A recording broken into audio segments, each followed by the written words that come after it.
কত টাকা লাগবে তোমার? সব সময় শুধু টাকা আর টাকা। এই সংসারে তোমার কি অসুবিধা হচ্ছে? টাইমে টাইমে খাবার খাচ্ছ, পরার জন্য জামা কাপড় পাচ্ছ, আর কি চাই তোমার এই বয়সে? পবিত্র, কি করছো তুমি এটা? তুমি চুপ করো, আজকে আমাকে বলতে দাও। এখন তো বলবি, বড় হয়ে গেছিস, গায়ের শক্তি আছে, মাকে তো জোর দেখাবি।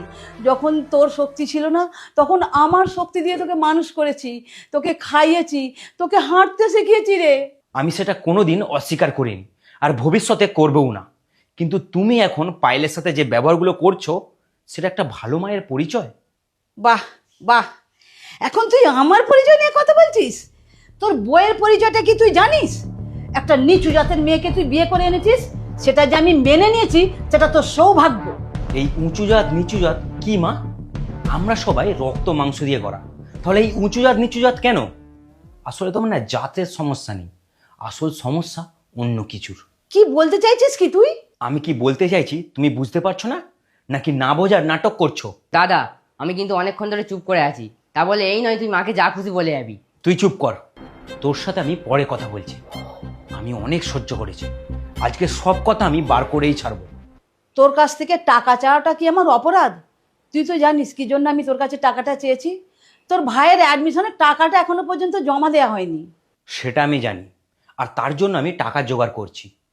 কিন্তু তুমি এটা বলো, তুমি প্রত্যেক দিন পায়েলের ওপর টর্চার কেন করো?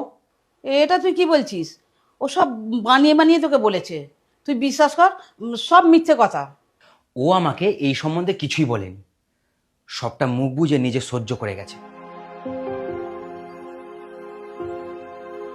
আর সব কিছু আমি নিজের কানে শুনেছি।